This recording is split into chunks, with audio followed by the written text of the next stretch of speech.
You only have to ask a stupid question once. You ask a stupid question, and if you're in a crowd and you ask a stupid question, 80% of the people in the crowd have the same question. They're just too cowardly to ask. But you ask and then someone actually tells you, you never have to ask that question again. You're no longer stupid. What stupid thing am I doing that I could quit doing? That I would quit doing? Because those aren't the same thing, right? Because you know there's stupid things that you're doing that you're just not going to quit doing because you like them. But there might be something on the edge there where you could stop that. If you want to know something about yourself, sit on your bed one night and say to yourself, you got to mean this, like you got to be desperate. This is no game, this. My life is not everything I want it to be, and perhaps it's not everything that I need it to be. And by need, I mean my life is so unbearable that the suffering that's attendant upon that is make me nihilistic, cynical, bitter, resentful, driving the proclivity to see evil everywhere except within my own heart. Like, these are problems, man. And you ask yourself, you sit on the bed and say, okay, man, I'm ready to learn something. What's one thing I'm doing wrong that I know I'm doing wrong, that I could fix, that I would fix? It's like, you meditate on that, you'll get an answer. And it won't be one you want, but it'll be the necessary one. You know, and it's often something that will point you to small things. Like, that works. You start making those micro improvements, like real micro improvements, real on the ground, actual micro improvements to things you know that are wrong, you'll improve unbelievably rapidly. The great people I know are brutally truthful to themselves and other people, and they have insanely adventurous lives. Get rid of everything you say that you only say to impress other people, and just see if you can say what you believe to be true. That's an adventure. That's the thing about the truth, you know? Well, you got to ask yourself, if you're not speaking the truth, who is it that's talking? If you're saying something that you do not believe to be true, it's not you talking. It's something else. It might be the part of you that wants to manipulate the other person into delivering what you think you want from them. Well, what is that spirit of manipulation that you've allowed to possess you? It's not you. Let's say you decide to live your whole life in that instrumental manner. You're going to craft your words like the student who says, well, I'm going to write what the professor wants to hear so I get the grade. It's like, well, you just turn yourself into that. Well, who is it that's doing that manipulating? It's not you, because those aren't your words. So even if you get the grade, it's not you that got the grade. It's the false you. It's the manipulative you. So you do that your whole life. You don't have your life. And then you think, well, God, that was a miserable life. I manipulated everybody. They were so damn stupid. They were sucked in by it. They're all contemptible. Everyone does it, you know, which they don't, by the way. And so that's a pathway to bitterness. Partly because if you're a manipulator and you use your language falsely, you don't live your own life. You live the life of whatever possesses you when you think it's you manipulating. And so you live the life of the spirit of manipulation. There's a book. It's a book called About Face. It's about a guy that was in the Korean War and then he was in the Vietnam War, and his name is Colonel David Hackworth. When I was on deployment, I would open up that book anywhere, and I would read 2 pages or 3 pages before I'd go to bed if I was in my bed that night. And there were so many lessons that correlated to what I was actually going through. And a real obvious example was, when you read, you can learn, and you don't have to go through the school of hard knocks. You don't have to get punched in the face repeatedly with things that turn out to be situations that other people have absolutely gone through. The level of capability increases so much by seeing something one single time. Well, if I see something one time, I'm infinitely better than if I'd never seen it before. It's like those little puzzles. They give you a little puzzle, some kind of a mind bender, right? The mind benders only work on you one time. The riddle only works on you one time. Then you go, I know the answer to that. That's the answer. You never get fooled by that again. So just seeing it one time, you're infinitely better. So when you read enough, you're capturing all these lessons. Of course, you want to put the book on. You want to become that person. That can rattle you up, man. Especially if the person is thinking all sorts of things that you've never thought. I mean, I love reading for that reason. I could pick my peers too, which I really loved. It's like, well, I have these people around me, but then there's these people who've lived before me and in different places, and I can set them up on my shelf. I can enter into their world, and I can benefit from everything they've thought and saturate myself with that person. It's very disruptive, especially if the person that you're reading has a mind that's more powerful and more well-developed than your own. It was very disruptive, but unbelievably useful to try on other people like that. And you get the benefit of their entire life distilled into their book. It's 30 years of work. I read this one book called The Neuropsychology of Anxiety, which it's a great scientific work. It's a very hard book. I think it has 1,800 references, something like that. And this guy, Jeffrey Gray, he actually read all those references and he understood them. And so it took me 6 months to read the book, but I got an entire education out of it. I got to experience in 6 months what it took him 30 years to learn. Like, what a gift that is. It's unbelievable. What were you reading when you were in university? Was it fiction, novels? Was it nonfiction? What were you focusing on? As trite as this may sound, it was actually the most impact was from Shakespeare. It was the most impact on multiple levels. And I'll tell you the primary level. And when I've covered Shakespeare on my podcast, I explain this to people. People think, well, I didn't really understand. I read it, I didn't understand it.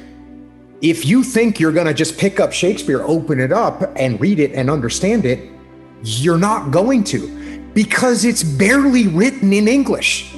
It's barely written in English. It's almost another language. So what you have to do is you have to start to interpret it. And so what I realized with Shakespeare is, number one, the weight of the words, that these words were so pregnant with meaning that you had to pull those words and parse those words and pull those words apart to see all the depth that each individual word had, and then the way that they're put together. And what was great about this was, by the time I was back, because then I went right back into the SEAL teams, and somebody would hand me a rules of engagement document that was written by some lawyer in Washington, D.C., and I'd pull it out and say, wait a second, this word, I don't know what this word means. So let's pull this word out. Let's see what this actual definition of this particular word is, and how that changes my viewpoint of these rules of engagement, and how can I translate that for my troops so that they actually know what to do. So that part for me was, from a reading perspective, starting to read Shakespeare and saying, oh, okay, you're not going to understand this. And if you don't understand something, that's okay. You pull out the Oxford English Dictionary and you look it up. And then you not just find out what the meaning of the word is, but what's the root word and where does it come from and what kind of depth and what kind of... Yeah, and that's really, that's unbelievably useful too. Virtually every word is like that, because a word is an ancient artifact. It's like an animal in some sense. It has an evolutionary history and it transforms across time. And each word it carries the echoes of its past with it too, because each word attracts other words in a particular unique way. So it kind of lives in a word ecosystem as well. And the ecosystem contains information about the history of that word. And you think, well, why is that important? It's like, well, hey, guess what?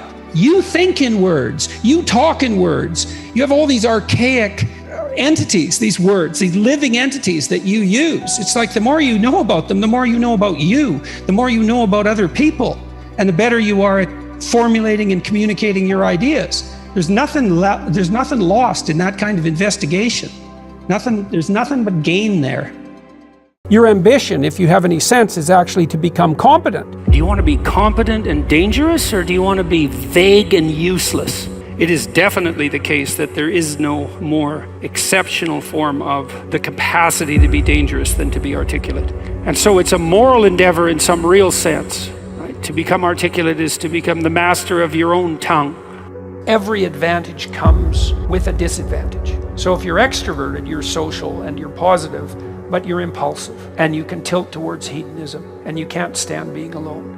No matter where you land in the temperamental landscape, you're going to have your associated faults and temptations. You got a goal, and you'll see that as you progress towards the goal, there'll be obstacles that emerge, and some of them you don't want to confront. That's why it's useful to order your room. Chaotic room makes you anxious. Why? Too many pathways, man. People don't really repress the things they don't want to face, they just fail to unpack them. You want a horizon of ever-expanding possibility. We're built to walk uphill, and when you reach the pinnacle of the hill, you want to stop and appreciate the vision, but the next thing you want is a higher hill in the distance. Beware of unintended consequences. It's like, oh no, this thing will just do what I want it to do and nothing else. It's like, no, it turns out that not only is what we want from each other the real thing, but that's also the adventure of your life.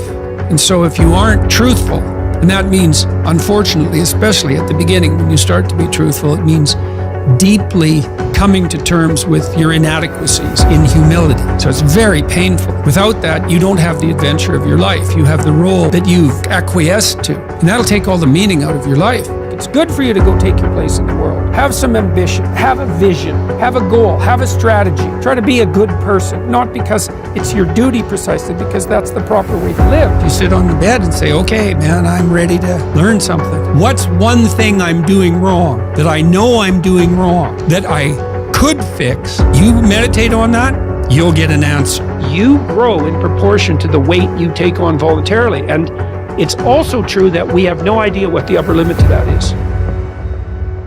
It's from the uphill climb that we derive our value, and I mean this technically.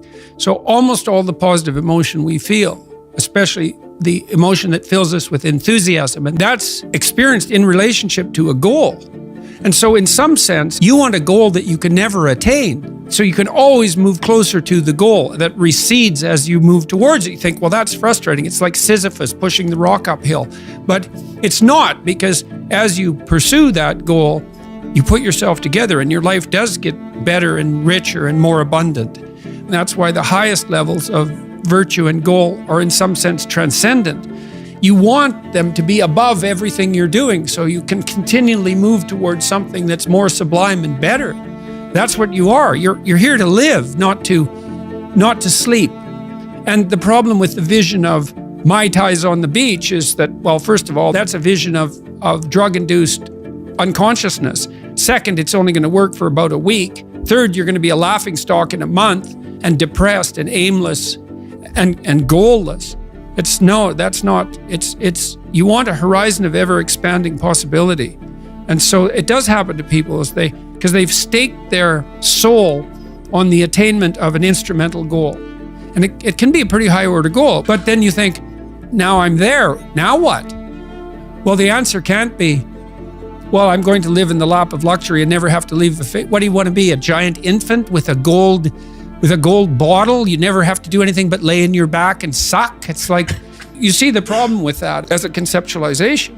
It's no, you want to be like an active warrior moving uphill with your sword in hand. And that's dynamic, that's exciting.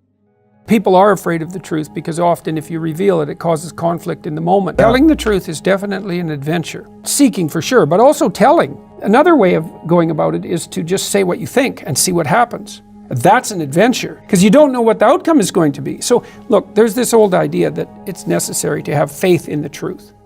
And so here's a way of thinking about that. Someone asks you a question and you might think, well, here's the outcome I want, and so here's how I'm going to answer that question. So that's one way of approaching it. But another way of approaching it is, you ask me a question, I'm going to think about the answer, and I'm just going to tell you what I think. And it doesn't matter what the outcome is, because I'm willing to see what the outcome will be, predicated on the idea that there isn't a better outcome than the one that truth produces. Even if it's harsh and terrible in the short term, and sometimes it is, it's like there isn't a better way of doing it. Now, you might say, well, how do you know that? And the answer is, well, I don't know that. That's why it's an article of faith, because I believe, and I believe this deeply, the being that you produce as a consequence of telling the truth is good, by definition, even though it's harsh and often uncomfortable, because you get in trouble.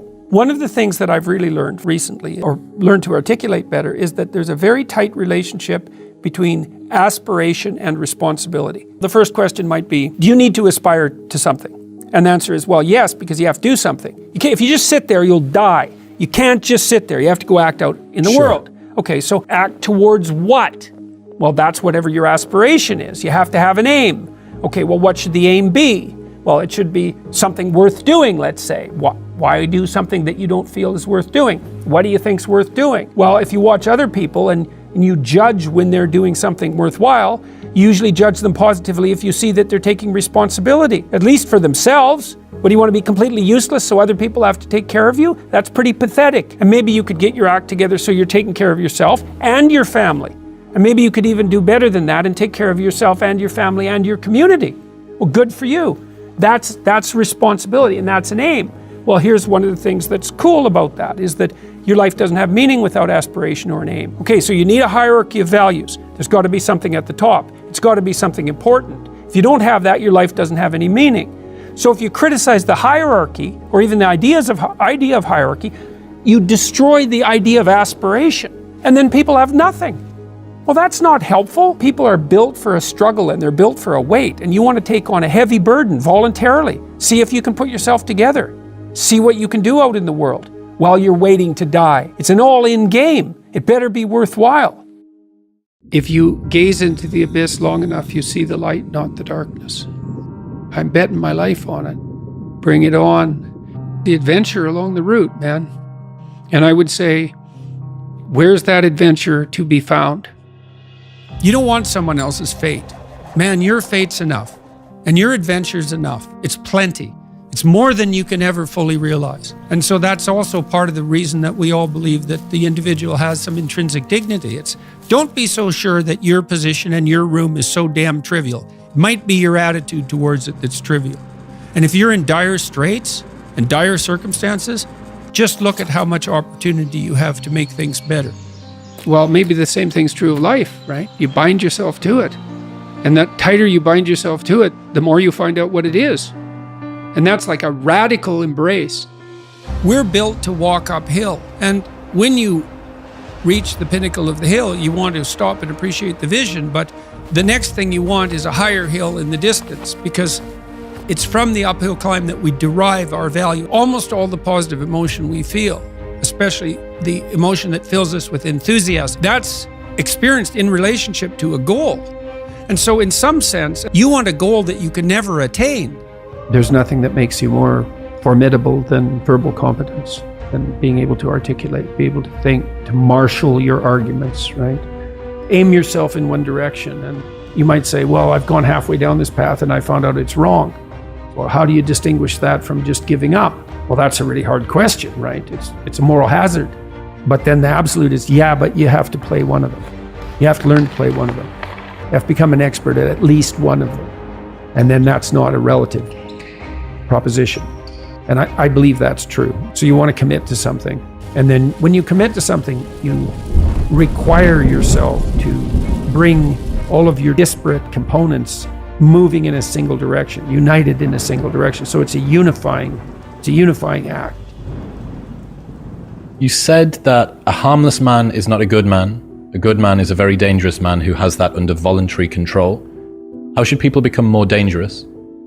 Oh, becoming more articulate is definitely, I would say, that's the primary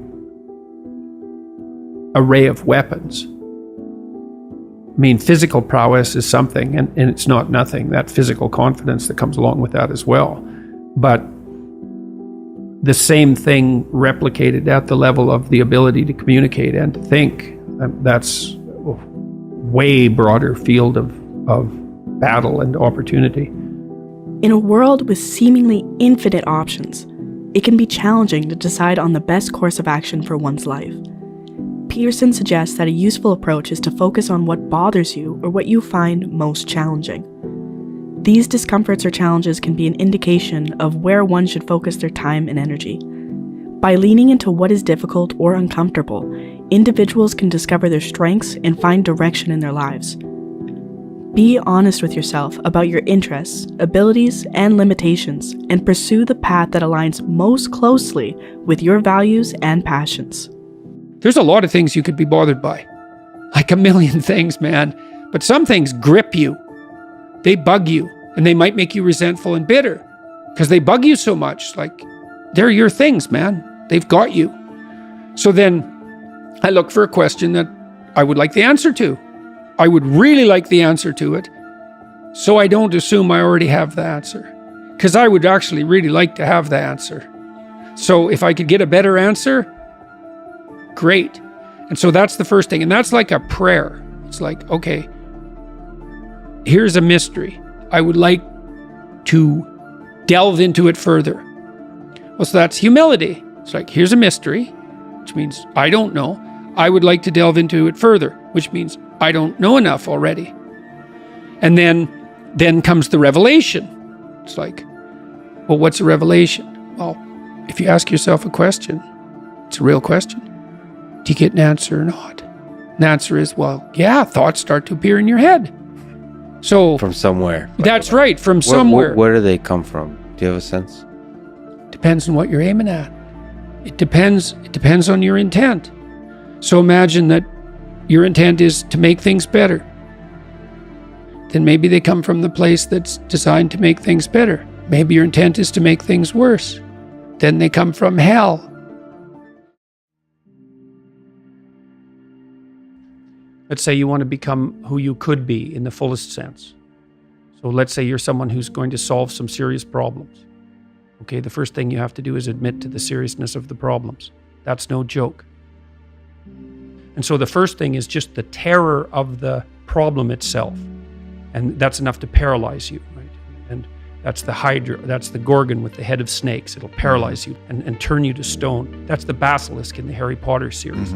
You look at it and it turns you to stone and lurks underneath everything, right? And it's malevolence and tragedy. And so there's that. And then the next is, well, you're going to take responsibility for that? You're really going to do that, are you? That's a hell of a load, man. And so it's daunting to even consider that. And then there's the discipline and responsibility that necessitates, which is also daunting. It's like, oh my God, the problem's that serious. I'm really going to have to get my act together in order to not contribute to it, much less solve it. And so the problem is terrible. And then the solution is daunting. But the upside of that is like, well, there isn't anything better to have than a problem that's worth solving, like that's really worth solving, right? And so the more of that you take on, the more you have a reason to get out of bed in the morning, no matter what. Like, I'm getting up, I'm trudging forward. Doesn't matter what I'm suffering from. I've got things that need to be done. They're necessary. And that gives you that sense of purpose that is the antidote to bitterness. Okay, well, let's say you want your life to be meaningful. It's like, okay, then what you do matters. It actually matters.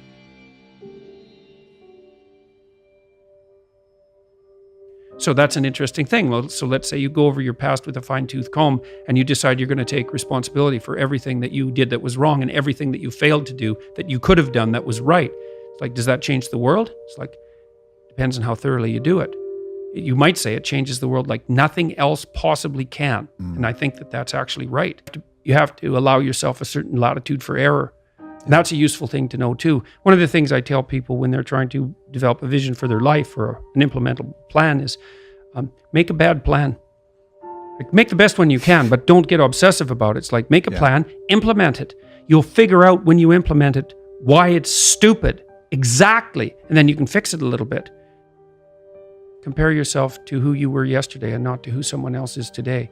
It's the same basic idea, right? Is that you have to get your markers for success right, because otherwise you can end up in the situation you described, which is that, like, there's always people out there who are doing far better than you on pretty much anything you want to imagine. And if all you're doing is seeing yourself in their reflected light, let's say, then it's going to be pretty damn dismal. But it's not a good comparison, because you shouldn't just compare. Well, first of all, there's danger in just comparing yourself to others, period, because they're not you, and God only knows what struggles they had to undertake to get to where they were, or what burdens they're currently carrying that you're not aware of. You just don't know any of that. But you can certainly contrast yourself with yourself, and that's a lot better. It is the only way. Well, it's also the only way of really measuring anything approximating proper improvement. You can actually tell when you're a little better than you were yesterday. Right. So, and you can actually do that. That's another thing that's so interesting about it, is that you can actually make yourself a little better in some way, pretty much, well, I don't know if it's at every moment, but you can certainly do it every day. It's funny. I mean, you know, obviously, if you have a problem and you think about it, you can think up a solution. And it's not obvious how you do that. You know, I mean, it's not like you know how you're manipulating your neurons or something. it happens of its own accord in some sense, like you can participate in it, I guess, and you can interfere with it, and it seems to take a certain amount of willpower, but it still all happens mysteriously behind the scenes. One of the things that I've been there's lots of different ways to interpret the world, and you can maybe even make a case that there's an endless number of ways to interpret the world. And the problem with that is that it kind of disorients you in terms of what you should be doing. But just because there's a very large number of ways to interpret the world doesn't mean there's a very large number of productive, meaningful, and sustainable ways to interpret the world. And one of the things you do have to do is figure out how you can conduct yourself today so that you don't upset the apple cart in a week or a month or a year. And so, what you do in some sense psychologically is you admit to yourself that your current frame of reference is faulty. Mm-hmm. And then you start opening the door to a different kind of thinking, which is more creative thinking. It's more lateral thinking. Saying, well, I'm wrong, but that's not necessarily a problem because I could be right if I thought some other way. Well, that's great. Often it works. Yeah. And there's almost no end to the utility of trying to figure out which ways that you're wrong. Yeah. Because there's lots of them. And every time you discover one, then you don't have to be quite so wrong anymore. That's a really good deal. Yeah. What's your time worth? You're a university student. Well, it's certainly worth minimum wage, because obviously, but it's worth way more than that, because if you spend a productive hour when you're 20, then you gain the benefits of that hour for the rest of your life. So there's the compounding effect of time spent when we were young. So I say, well, let's assume your time's worth $50 an hour, which I think is an underestimate, but whatever, let's call it 50. We can call it 25, but we'll call it 50. If that's $2,000 a week you're wasting. It's $100,000 a year. It's like, how much better would your life be if you weren't wasting $100,000 a year? The Da Vinci Code, everyone liked that. It sold a lot. And it was full of little mysteries, and it was full of hints that there was more to the world than you think, and which is definitely true. And that, there was a way of getting access to that knowledge and that it would really be worthwhile. And people like that, they like that idea. And the reason for that is because it's true. Learn to write. I'm dead serious. I'm dead serious about that. Because writing is formalized thinking. And so the way you write is, first of all, you need a problem. Because why write if you don't have a problem? So this is good advice if you're just writing an essay, by the way, for your classes. It's like, pick a bloody problem that you want to write about, because otherwise it's false right from the start. It's up to you to engage with the material until you find something that grips you, that you desire to investigate. Okay, so you need a problem. Well, the next thing you need to do is, you need to have something to say about the problem. Well, so, reading. Reading is really good for that. Read as much as you can, get your hands on that addresses the problem. Okay, so now you know a bunch of things, or at least provisionally know them. You at least have access to them. Well, now you start sorting through it. It's like, okay, well, maybe I need to summarize what I've learned, and then I need to iron out the contradictions between what I've learned, and I need to elegantly formulate that, and I need to get my word choice right, and my phrase choice right, and my sentence choice right, and I need to organize the sentences into proper paragraphs, and the paragraphs into proper sequence so that I have a coherent argument. And at the same time, what you're doing is you're integrating your own personality at the highest and most abstract level of organization, and you're sharpening your tools, and you're putting yourself straight because you're learning to think. You learn to do that by writing. Many, many years, you hone your words. They're the most powerful thing about you, bar none. If you are an effective writer and speaker and communicator, you have all the authority and competence that there is. And so you're at university. Maybe you're taking a humanities degree.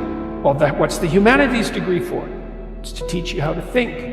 You learn to think by writing. Now there's more to read, to speak, and all of that, but the best thing you can do is read and write every day, a couple of hours every day. Write about things you find important, and see if you can discover what you believe to be true.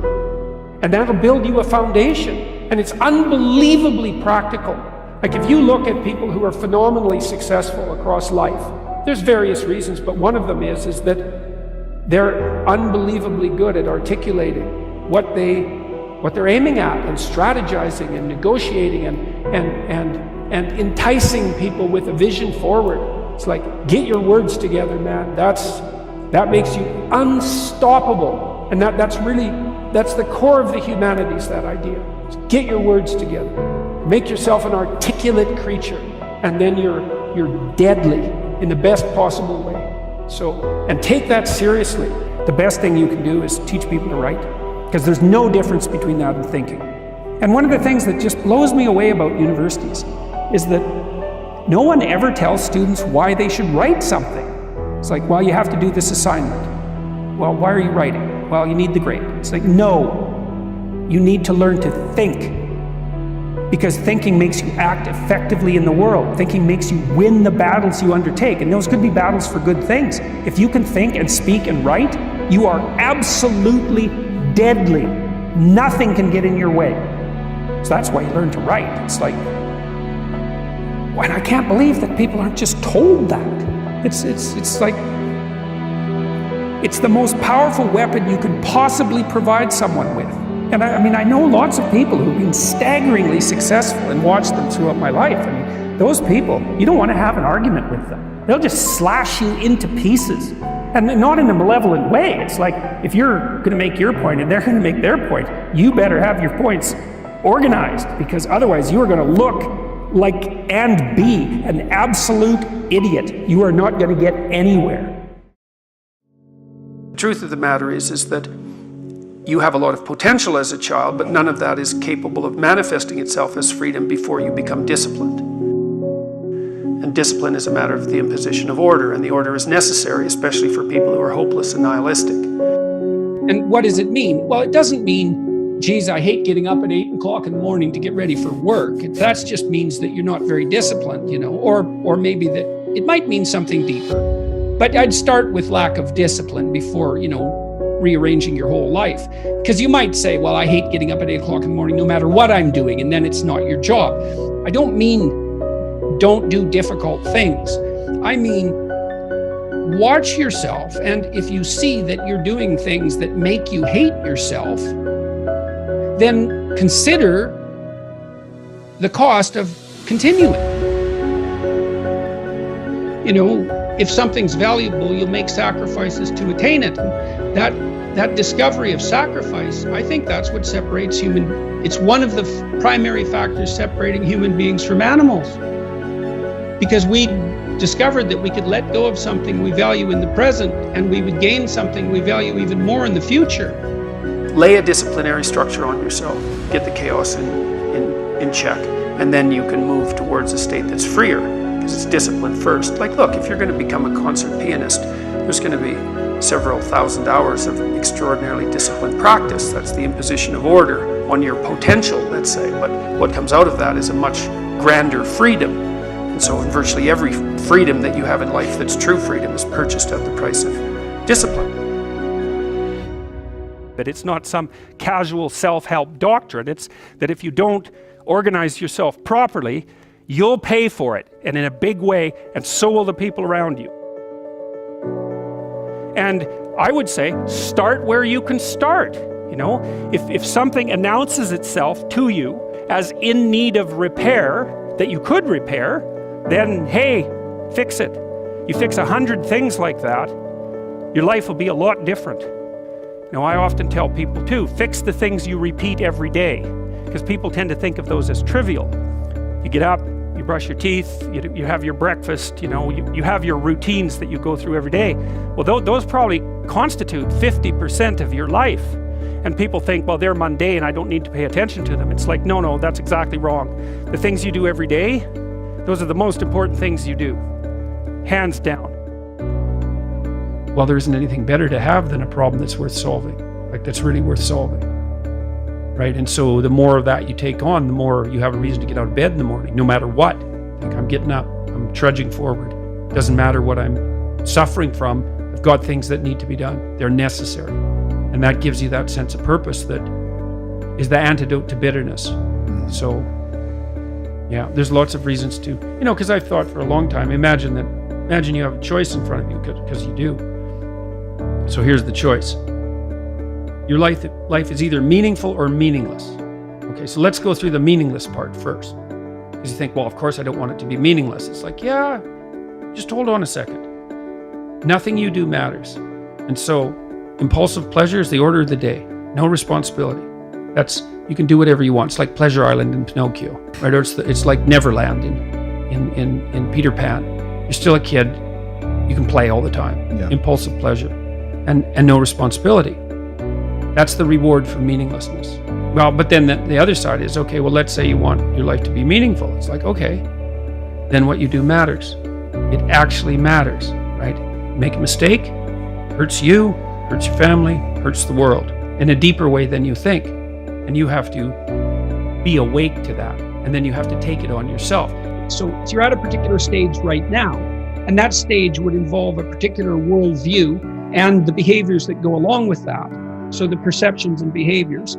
But it's not enough because you haven't mastered the whole world and you're making mistakes all the time. And then there's other neurological mechanisms so maybe that's a more left hemisphere phenomenon, the instantiation of that identity. Then there's right hemisphere mechanisms that are tracking your errors and keeping track of them. And the errors are an indication that your theory is incomplete. So the errors accumulate and the information around the errors accumulate, and another identity starts to become formulated, and it solves all the problems your previous identity did, but also some additional ones. When you have an aha moment like that, it's the manifestation of that next identity that's making itself known. It's because it's being built from the bottom up. It isn't explicit yet. And then you'll encounter an explicit statement. You mentioned a couple there, and they map onto that. And that's the aha. It's like, oh yes, that's what ties together these things that I've been wrestling with in the back of my mind, right? Someone made it explicit. And that's that's one of the great things about language. That can also help fill in the gaps too, because you can start to make arguments based on that observation. That aha, that's the manifestation.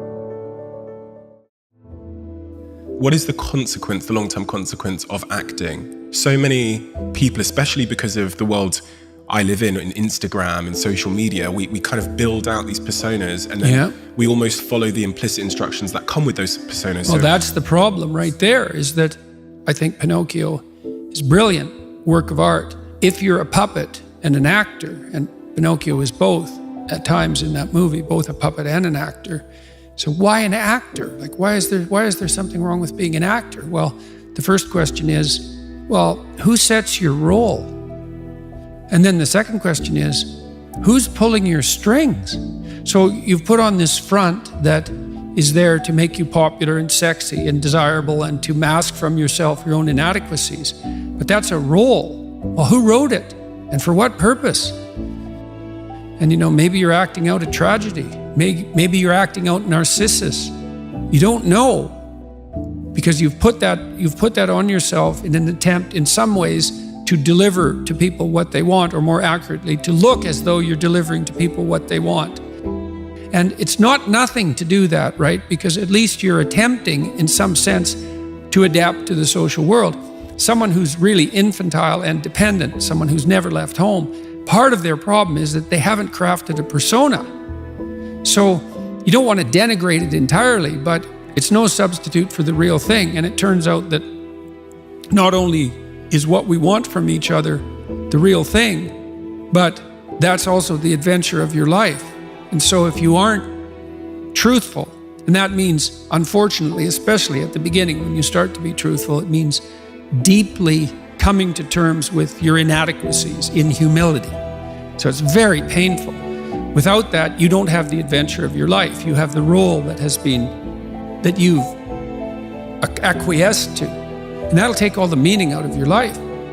Right? Imagine that the world was constituted so that the true adventure of your life emerged as a consequence of truth in speech and action. Because that would be reflective of the real you, so it would be you living.